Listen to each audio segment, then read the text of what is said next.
Eh bien, me voilà dans ce lieu où j'aime bien venir régulièrement marcher au bord de la mer.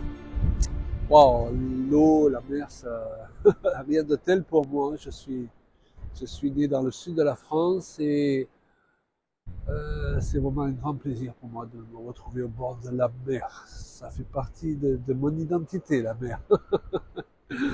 Et je vais en profiter pour faire une petite vidéo sur un thème, sur le thème de l'importance de comprendre que dans la vie, dans le ministère, dans l'église, enfin dans toutes les expressions de la vie et de notre vie chrétienne, tout simplement, eh bien, nous sommes appelés à respecter un ordre des choses. Et lorsqu'on ne respecte pas cet ordre des choses, eh bien, comme on peut dire, on marche sur la tête, on se retrouve à l'envers, tout tourne à l'envers.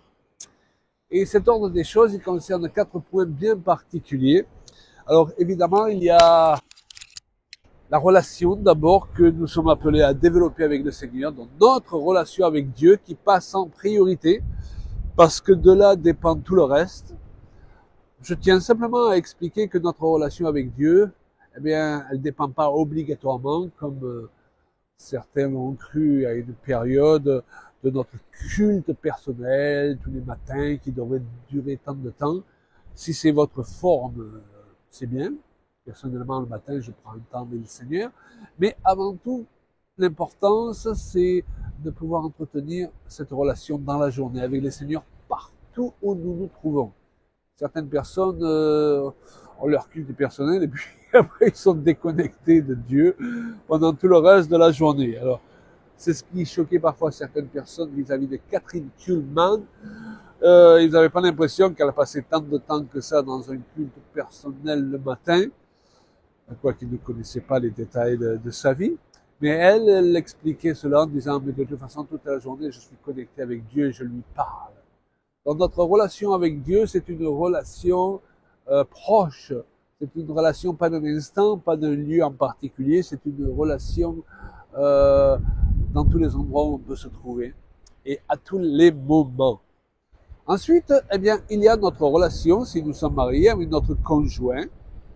Notre conjoint doit être la première personne qui bénéficie des effets, je dirais, de notre salut, si je peux m'exprimer ainsi, qui bénéficie de l'amour, de la compassion que Dieu a placé dans notre cœur.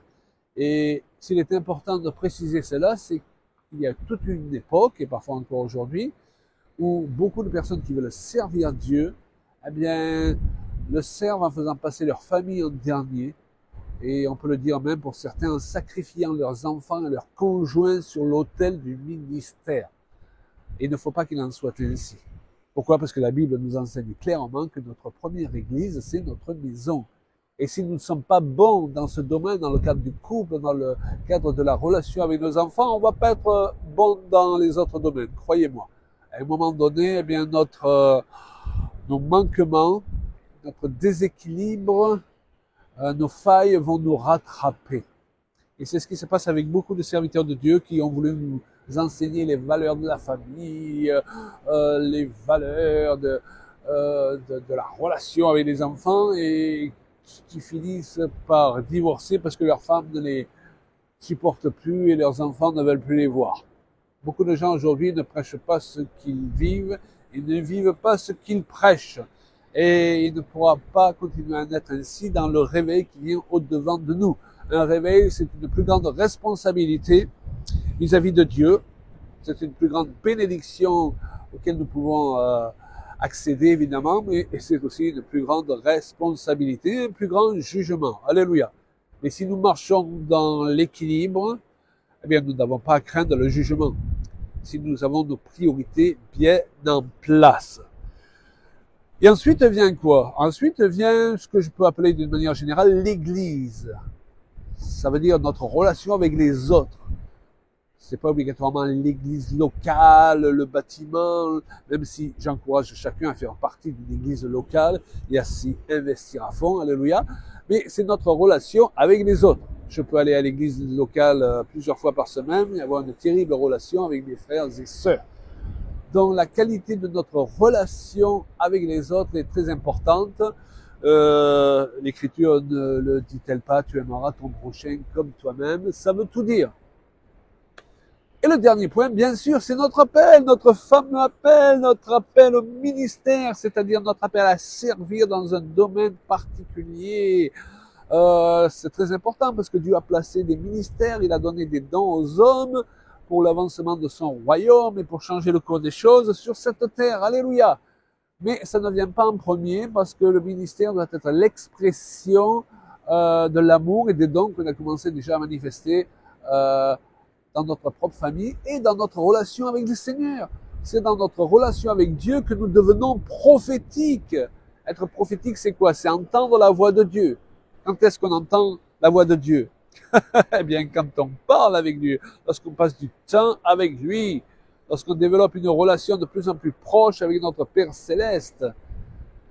Et le ministère, c'est aussi, eh bien, amener à l'extérieur ce qu'on est capable de vivre sur place à Jérusalem, hein, pour reprendre l'expression, avec les autres. Beaucoup de gens essayent de partir aux extrémités de la terre pour enseigner aux tribus lointaines, au peuple à atteindre combien Dieu les aime, et puis à la maison, ils sont incapables de le manifester, cet amour, à leurs femmes, à leurs enfants, et dans leur propre église ou dans leur propre cercle de relations, à leurs frères et sœurs proches. Il ne faut pas qu'il en soit ainsi, car je le dis, sinon, eh bien, ces carences vont nous rejoindre, nous faire chuter au moment où on s'y attend le moins, nous discréditer. C'est ce que le diable veut faire souvent, il veut nous faire monter, et après il tire le filet et il révèle toute notre vie désordonnée. Et beaucoup de gens qui nous ont fait confiance perdent ainsi confiance en nous. Et c'est très difficile à rattraper, même si c'est possible par une repentance sincère. Voilà. Mes amis, aujourd'hui plus que jamais, pour nous lancer dans les choses que Dieu a pour nous, qui sont tout devant de nous, il est important que nous ne marchions pas sur la tête, si je peux dire, que nous ayons nos priorités à la bonne place et dans le bon ordre. Ma relation avec Dieu, ma relation avec mon conjoint et avec mes enfants, bien sûr, la relation avec la famille, en d'autres termes, ma relation avec les autres frères et sœurs, et puis l'exercice du ministère, de l'appel que Dieu a placé sur ma vie.